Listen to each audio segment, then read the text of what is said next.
1992 সালের 6 ডিসেম্বর এইরকম একটা সময়ে উত্তরপ্রদেশের ফৈজাবাদের 466 বছরের একটা পুরনো মসজিদ ছিল। বিজেপি এবং আরএসএসরা ধর্মীয় স্লোগান দিতে দিতে জয় শ্রীরাম বলতে বলতে সেই মসজিদটাকে ভেঙে গুঁড়িয়ে দেওয়া হয়েছে।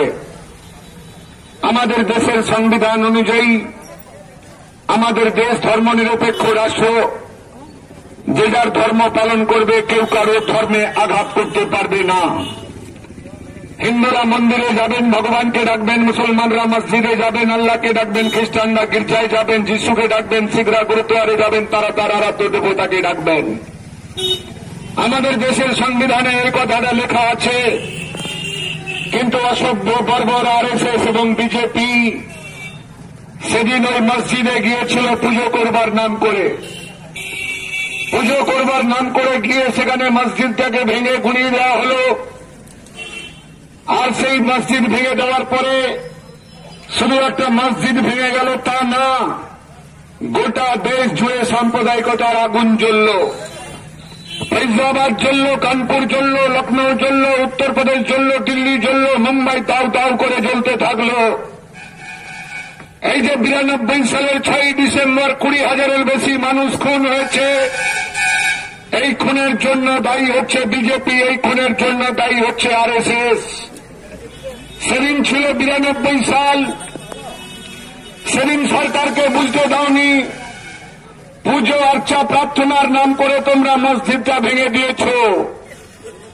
আমরা বামপন্থীরা, আমরা লাল ঝান্ডা কর্মীরা, আমরা বলি ওরা যখন স্লোগান দেয় এক ধাক্কা মার দো সারে মসজিদ তোড় দো, এক ধাক্কা মেরে সারা মসজিদগুলো ভেঙে দিন, আমরা এটার বিরুদ্ধে রাস্তায় নেমে মিছিল করি, প্রতিবাদ করি। আবার কেউ যদি স্লোগান দেয় এক ধাক্কা মার দো সারা মন্দির তোড় দো, এক ধাক্কা মেরে মন্দিরগুলো ভেঙে দাও, আমরা লাল ঝান্ডার কর্মীরা রাস্তায় নেমে লড়াই করব, একটা মন্দিরের গায়ে হাত দিতে দেব না। আমাদের লাল ঝান্ডার স্লোগানটা কি? আমাদের লাল ঝান্ডার স্লোগান मस्जिद तोड़ के मंदिर नहीं, मंदिर तोड़ के मस्जिद नहीं, गिरजा तोड़ के गुरुद्वारा नहीं, गुरुद्वारा तोड़ के गिरजा नहीं। हम हमारा हिंदुस्तान में मंदिर, मस्जिद, गिरजा, गुरुद्वारा एक साथ देखने चाहते हैं। ये हमारा हिंदुस्तान का परंपरा है, ये हमारा हिंदुस्तान का परंपरा। हमारे देशे मंदिर, मस्जिद, गिरजा, गुरुद्वारा एक साथे माथा उঁচু করে দাঁড়িয়ে থাকবে। মসজিদ ভাঙতে এলে আজকে যদি নরেন্দ্র মোদী, অমিত শাহরা আর একটা মসজিদের গায়ে হাত দেয়, তাহলে হাতগুলোকে ভেঙে গুঁড়িয়ে দেব, আমরা ভেঙে গুঁড়িয়ে দেব। আর যদি কেউ কোন মন্দিরের গায়ে হাত দিতে চায়, তারাও মাথাটা আস্ত রাখবো না। সাম্প্রদায়িক দাঙ্গা করতে এলে আমাদের লাল ঝান্ডার লড়াইটা কিসের? আমার বন্ধুরা মিছিলে স্লোগান দিয়েছিল, লড়াইটা জাতের নয়, জাতের নয়, জাতের নয়, লড়াইটা ভাতের জন্য, ভাতের। তাই তো, ভাত। আমাদের আগে ভাত চাই, তারপরে জাত। আমরা আজকে মিছিলে যখন দান করাই, আমরা কি জাত ভাগ করে করে দান করেছি নাকি? জাত ভাগ করেছিলাম? একসাথে আপনারা হাঁটলেন, কে হিন্দু, কে মুসলমান, কে মাঝি, কে বাউরি, কে দুলে, কে কায়স্থ, কে মহেশ্ব, কে ব্রাহ্মণ, আমরা ভাগ করি না। এটা লাল ঝান্ডা, লাল ঝান্ডা, লাল ঝান্ডাই পারে এইরকম একসাথে হাঁটতে। আর কেউ না, বিজেপি না, তৃণমূল না। তৃণমূল মুখে দেখাচ্ছেন কি যে আমরা তো জাতের রাজনীতি করি না। আরে দিদি, কাকে বোকা বানাবে? 92 সালে যখন মসজিদটা ভাঙে, তুমি তখন দিল্লির মন্ত্রী ছিলে, তুমি কোনো কথা বলনি, প্রতিবাদ করনি। তুমিও সেদিন ওই হিন্দু হিন্দু মুসলমানদের বিরুদ্ধে। আর এখন তোমাকে কি দেখি, যখন তোমার দুর্দশা শুরু হয়, তখন তুমি যখন কখনো মন্দিরে চলে যাও, মন্ত্র বলতে থাকো, যদিও ভুলভাল। এটা জন্য রাখবেন, ও যা মন্ত্রগুলো বলে সেগুলো ভুলভাল মন্ত্র বলে। আমি বইয়ের পুরোহিত দর্পণ পাতা উল্টে দেখেছি, মমতা ব্যানার্জি যে মন্ত্রগুলো বলে না মাইকে, গড়গড় করে বলে যায়, সরস্বতী, দুর্গা, লক্ষ্মী, চৌরি, আমুন্দায় বলতে থাকে না। আর যে মন্ত্রগুলো বলে সব ভুলভাল মন্ত্র বলে। আমি পুরোহিত দর্পণ কিনেছি পড়ার জন্য, পড়তে তো বাধা নেই। তাতে দেখলাম ভুলভাল মন্ত্র বলে। উনি মন্ত্র বলেন হিন্দু ভোট পাওয়ার জন্য, আর মুসলমানদের বিরুদ্ধে চাকরি বন্ধ, কাজ বন্ধ, তাদের মাদ্রাসা স্কুলে শিক্ষক নেই, এগুলো বন্ধ। আর এগুলো থেকে আপনাকে ভোলানোর জন্য কি করেন? আমি কোরআন পড়েছি, জামা মসজিদের ইমাম আমাকে কোরআন দিয়েছিল, সেই কোরআনটা কেউ আমার বাড়িতে গেলে গিয়ে দেখে আসবেন, কোরআনটা পড়েছি। উনি কি করেন? আরে রমজান মাসে কারা রোজা রাখবে? যারা ইসলাম ধর্ম গ্রহণ করেছেন, মুসলমানদের ধর্ম যারা গ্রহণ করেছেন তারা রোজা রাখবেন। সারা মাস, এক মাস ধরে ওই ঈদের চাঁদ দেখে বার শুরু করেন। আমার মা বোনেরা যেমন গুরুবার দিনে লক্ষ্মীর বার করেন, মুসলমানরা এক মাস ধরে রোজা রাখেন। ওই যে সূর্য ওঠার আগে খাবেন, সূর্য অস্ত যাওয়ার পরে প্রতিদিন 1 মিনিট করে কমতে থাকবে। কোনদিন 6টা, সন্ধ্যে 6:35, কোনদিন 34, কোনদিন 33-এ, ওটাকে রোজা ভাঙা বলে। আর সূর্য ওঠার আগে খাবে, সারাদিন আর জলগ্রহণ করবে না, সারাদিন জলগ্রহণ করবে না। এইভাবে যখন উপোস করেন আমার মুসলমান ভাইরা, আমরা মমতা ব্যানার্জিকে কি দেখি? সকালবেলা উঠে উনি সবুজ চা খান, গ্রিন টি ইংরেজিতে যাকে বলে, 2খানা ক্রিম কেক আর বিস্কুট দিয়ে। 9:30টার সময় উনি 2টো ডিম সেদ্ধ খাবেন, একটা কলা খাবেন, আর 1 পিস পাউরুটির বাটার টোস্ট খাবেন। আর বেলা 1টার সময় 1 পিস পেঁপে, 1 পিস আলু, 1 পিস মাছ দিয়ে একটু হালকা ঝোলের সাথে একটা রুটি, 1 চামচ ভাত খাবেন। আর বিকেল 5:30টার সময় 2টো ক্রিম কেক আর বিস্কুট আর 1 কাপ দুধ দেওয়া কফি খাবেন। আর সন্ধ্যে 6:32 মাথায় সাদা চাদর চড়িয়ে ইফতার করতে মুসলমান ভাইদের সঙ্গে বসে যাবেন, মুসলমান ভাইদের সঙ্গে ইফতার করতে বসে যাবেন। এই হচ্ছে মমতা ব্যানার্জি। ধর্ম নিয়ে রাজনীতি করছেন। ওই দিল্লির সরকার দেখছেন না লড়াইটা কেমন হচ্ছে? 26 তারিখ থেকে 12 লাখ কৃষক দিল্লির রাস্তায় বসে আছে, কৃষকদের পেটে লাথি মারছে নরেন্দ্র মোদী। মমতা ব্যানার্জি সেটা নিয়ে মুখ খুলছেন না। খুলবেন কোন লোক যায়? আজকে কৃষি আইনে যে কথাগুলো বলা আছে, একটা কিষাণ মান্ডিতে ধান কেনা হচ্ছে, ফসল কেনা হচ্ছে না। আমার কৃষকরা যখন আত্মহত্যার পথ বেছে নিচ্ছে, কৃষকরা যখন ফসলের দাম পাচ্ছে না, এই মমতা ব্যানার্জি ক্ষমতায় আসার পরে 2014 সালে উনি কৃষকদের পেটে লাথি মেরেছিলেন। আমি কাল পড়েছি এই আইনটা মমতা ব্যানার্জি যে সংশোধন এনেছিল। আজকে দিল্লিতে লড়াই চলছে, আর সেই লড়াইয়ের জন্য দেখছেন না 26 তারিখে দেশ জুড়ে ধর্মঘট হয়েছে অনেক দাবি নিয়ে। শুধু কৃষি বিল প্রত্যাহার করতে হবে, বিদ্যুৎ আইন প্রত্যাহার করতে হবে, এই দাবি নিয়ে আগামী পরশু ধর্মঘট। গাড়ির চাকা ঘুরবে না, ট্রেনের চাকা ঘুরবে না, গোটা দেশ জুড়ে বন্ধ রাখা হয়েছে 8 তারিখে জরুরি ভিত্তিতে। নরেন্দ্র মোদী মিটিং করে যাচ্ছেন, কৃষকদের আটকাতে পারেননি। লড়াইটা চলছে, আপনাদেরকে লড়াইটা আরো বেশি করে জোরদার করে লড়াইটা করতে হবে, লড়াইটা জোরদার করতে হবে, এটা জেনে রাখবেন। ওই বিজেপি নরেন্দ্র মোদী আপনাদের জন্য কাজ করবে না, বড় লোকদের জন্য কাজ করছে। বড় লোকরা কি করে আরো বড় লোক হবে? নরেন্দ্র মোদীর মতো এত বড় মিথ্যাবাদী ভারতবর্ষে আর কেউ নেই। এখন বিজেপির কোন নেতা যদি কথা শুনতে চায়, মাইক একটু দূরে শোনা যাচ্ছে। যদি মনে করেন যে আমি ভুল বলছি, আমার সামনে আসতে পারেন। আচ্ছা বলুন, 2014 সালে নরেন্দ্র মোদী বলেনি কৃষকের ঋণ মকুব করে দেব? কারো ঋণ মকুব হয়েছে? হয়নি, ঋণ মকুব হয়নি। আপনি ভাবুন, 2014 সালে নরেন্দ্র মোদী বলেছিল যে আমি সমস্ত বেকারকে বছরে 2 কোটি করে চাকরি দেব। কারো চাকরি হয়েছে? 10 জনকে চাকরি দিয়েছেন, দেননি। আর কি বলেছিলেন? মেরা ভাইও বহিনো, আপনারা যেমন আজকের এই সমাবেশের মঞ্চের ডানে বাঁয়ে বসছেন, মাঝখানে একটু জায়গা।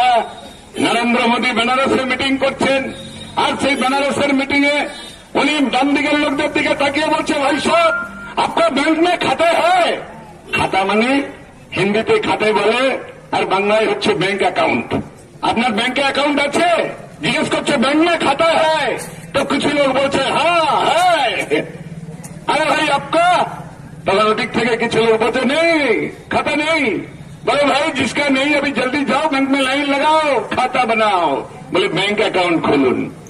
क्या होगा पता है? मैं सत्ता में आने का बाद, प्राइम मिनिस्टर बनने का बाद 1 साल का अंदर आपके खाते में 15 लाख रुपया घुस जाएगा।